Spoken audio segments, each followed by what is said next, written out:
Let me get into what I was saying with Nick Sirianni and his challenges this year for this offense. What do you think the biggest challenge is going to be? And by the way, take developing Jalen out of the conversation. What do you think the biggest challenge for Nick Sirianni is going to be? What's his biggest challenge?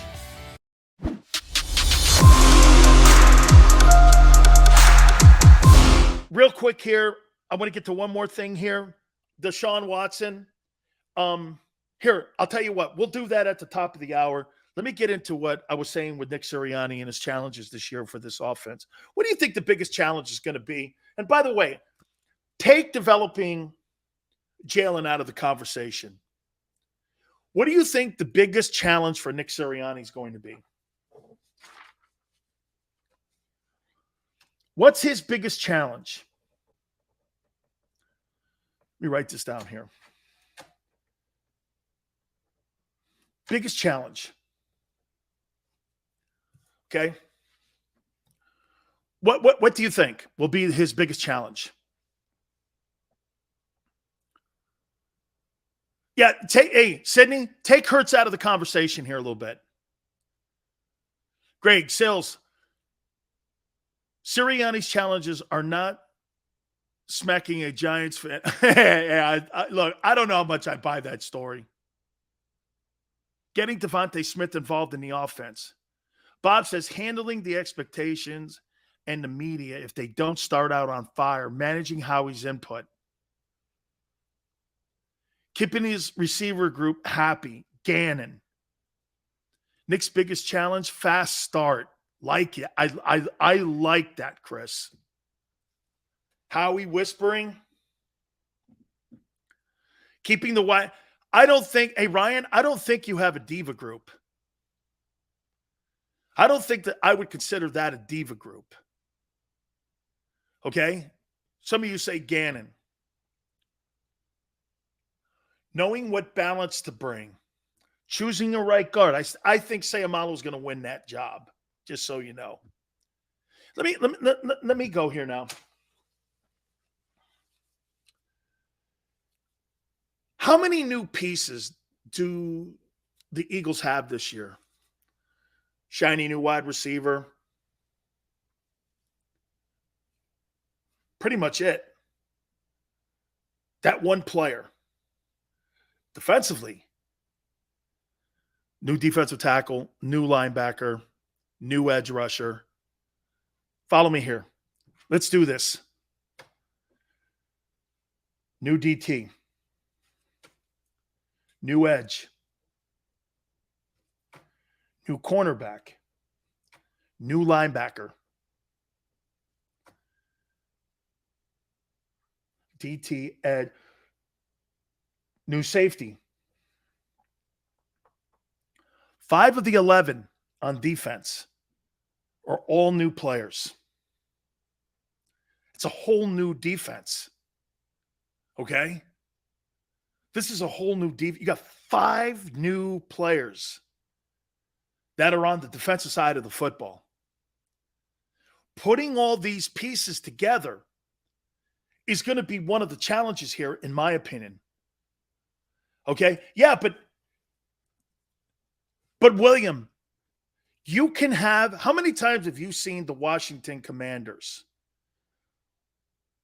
with an exceptionally gifted and talented roster, but they can't translate that into W's and getting into the playoffs and winning playoff games?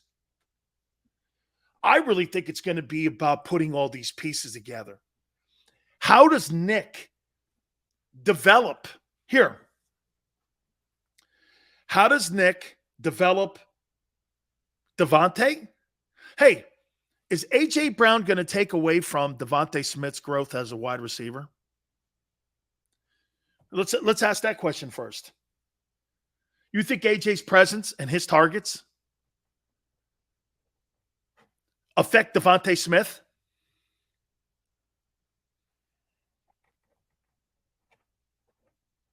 Do you? No? What do you have last year? Tone, what do you have last year? 68 catches, a little bit over 930 yards. That's not really developing a first-round draft choice that you call elite. And some people think he has elite talent. I actually think he does too. Okay? Okay, so you tell me, does AJ being on the team help or hurt Devontae Smith in his development?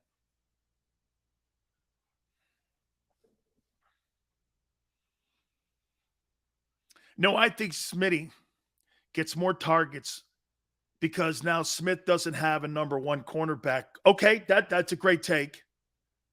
Steven, that's a great take.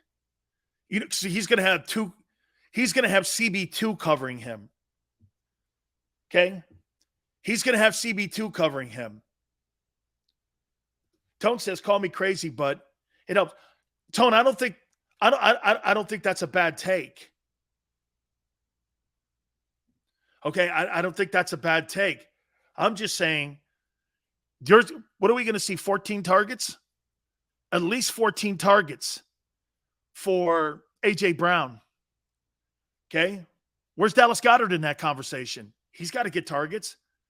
That guy almost had 900 yards last year. I was actually shocked when I saw how good a season he had. That guy potentially is an 1,100-yard guy this year, Dallas Goedert. I think Dallas Goedert is going to be the most productive player in the passing game this coming season. He's going to become, in my opinion, the focal point of the offense, where the wide receivers are going to be more decoys. Tone is going where I went yesterday. 30 attempts a game doesn't equate to 4,200 yards, my friends. That doesn't equate to 4,200 yards. You got to be around 580, 575 a year, okay, for you to be around 4,200 passing yards or 4,000 passing yards. That's why I'm saying, how is Nick going to work this in here? How is Nick going to create an offense where everyone can move the sticks? Because here's the one thing. Do we all agree on this? If you're a defensive coordinator,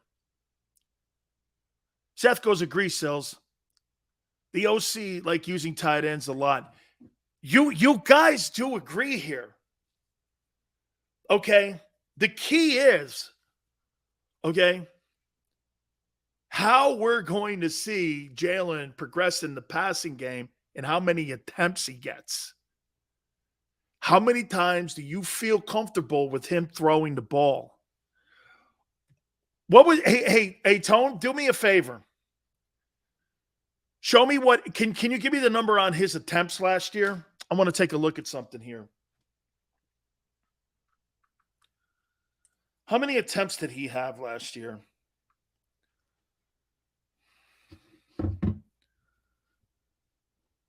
What number was he around? Because that'll tell me a lot of where they're going to go. Okay. 432 attempts. And if I'm not mistaken, he didn't play in the last game and he missed one. So it's like 14. He played 16 games. No, he played 15 games, right? Played 15 games last year. 432 divided by 15. Jalen Hurts threw the ball 28 times last year, and that resulted in 3,100 passing yards. So what you guys are saying here is that number's going to go to what? And Tone, that was fantastic what Tone just did. For context, Patrick Mahomes threw the ball 658 times. 658. 658. Averaged 38 attempts. What was the passing yard number, too? Tone, what was the passing number that he had in passing yards last year? 4839. Almost 5,000 passing yards. Okay? 658.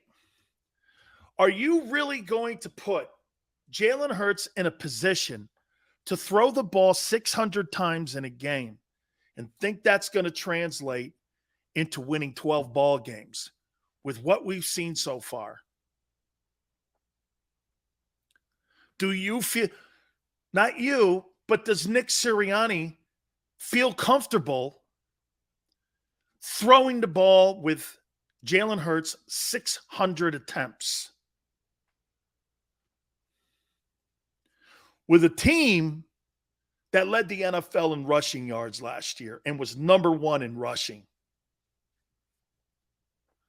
These are all things that I'm talking how the coach has to, and I don't know how much the general manager is going to be influenced in this. But you've got to look. How about this? Tone, right? I'm talking reality here, right? Okay. Chris, 600 times a year. He threw the ball 638 times a year. That's what he's around. He threw the ball 638 times. Mahomes averaged 11.1 yards per completion. Hurts averaged 11.9 per completion. If he increases his volume, he does it. Yeah, but Tone, what was Mahomes' completion percentage versus Jalen's completion percentage? I mean, I'm just not going to have a guy throw the ball 37 times and the guy's 61% completion percentage. He's a tick above 60. I need that number to be around 64 and up for it to be competitive, for me to be able to say that we have a passing offense. Again, and this is kind of where I'm at right here. Mahomes was 66% completion percentage and Hurts was 61. That's not terrible of a difference. But when we're talking about 11 yards with 600 attempts, right? So get this. Here.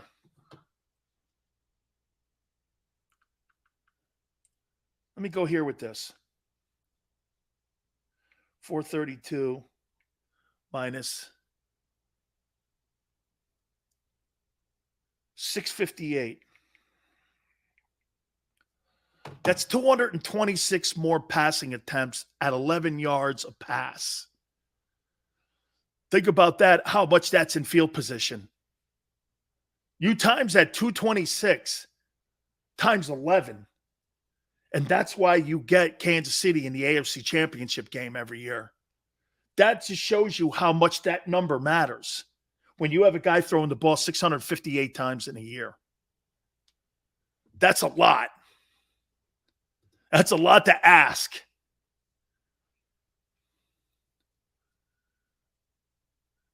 $595 will be 35 a game. Tone goes, Hurts must throw the ball at least 13 more times per game based off these numbers. See, Tone, everyone, this is what Nick Sirianni has to try to fit in. And by the way, remember I asked you? It's one thing for me just to sit here and go like this. Do you think Devontae Smith gets developed? Do you think A.J. Brown gets developed? Well, all of these throws have to go somewhere, and you have to be calculated in how you approach your game and your game plan each and every single week. Kenneth goes, Jalen can do it. Lamar Jackson career completion percentage is 64-1. Well, it's just 2 percentage points behind what Mahomes did last year. Numbers matter? Yes. Because you know what they do, Donald? Numbers put us in a trend, and they tell us a little bit more where we're going as an offense. That's why when I started the show off, do you guys, like I said, where we're going here is this football team is going to get a facelift. It's going to get a facelift this year. Bird Gang says, no, we are not Kansas City, but you want to be. Okay? But you want to beat. You want to beat Kansas City. I don't want last year's offense in Philly anymore. It's the 90s offense. It's got to change if you're going to be in today's NFL. Slasher says Brady threw the ball 719 times. Those are elite dudes.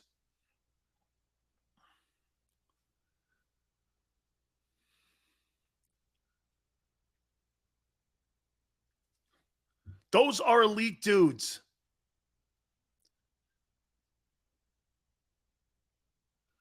I just looked at Mahomes' average.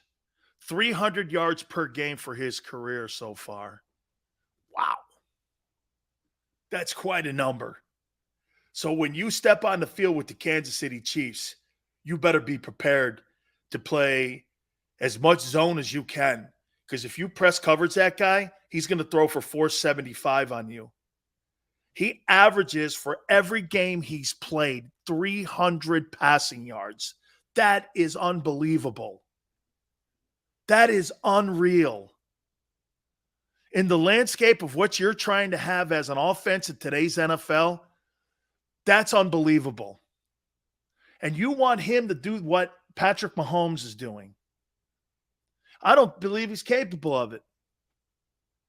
Then again, it's not a rip on him. I don't believe that 25 quarterbacks in the NFL could do that. But those are the expectations now that we've put on that offense with Sirianni to make this thing happen. And again, I keep questioning the front office in this factor that, so you put these training wheel coaches in here with a quarterback who's still learning the position, and you want to make a transformation because you went out and drafted a first-round guy and you paid $100 million for another guy. It's almost like you're oblivious and don't really think much of coaching. Well, you fired Andy Reid. Okay? Coaching has to matter, folks. Coaches have to matter.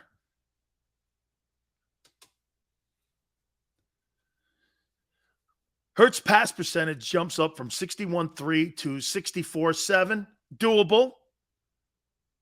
Just by swapping Brown for Rager and adding one catch to Rager's production per game.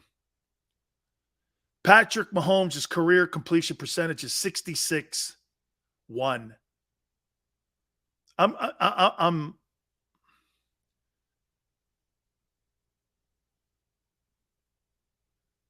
His skill set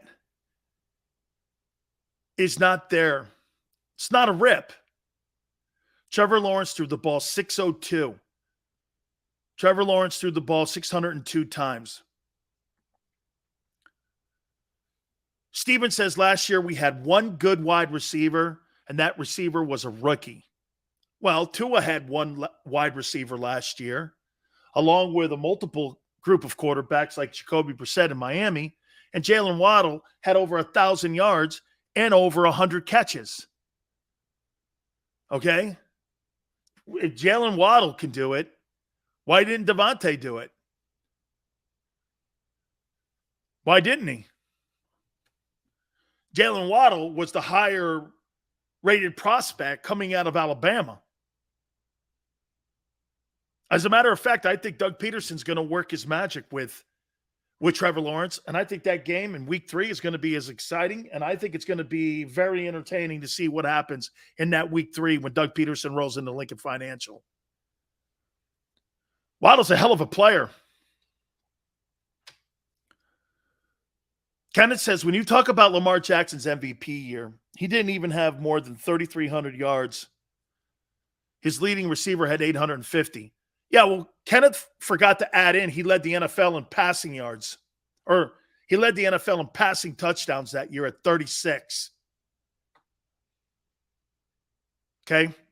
He had 36 TDs, which led the NFL. And he also had, again, the 1,200 rushing yards. Okay, I get. I'm not going to dismiss that for Jalen and give him kudos for it. He did have 36 touchdown passes, which led the NFL. 602 in his rookie season. All right, hour 3. Guys, we're going to reset. I appreciate everybody coming aboard. I can't wait for 4th of July this weekend. Hey, hit the like button. We'll catch you in hour 3. Keep it right here on the National Football Show.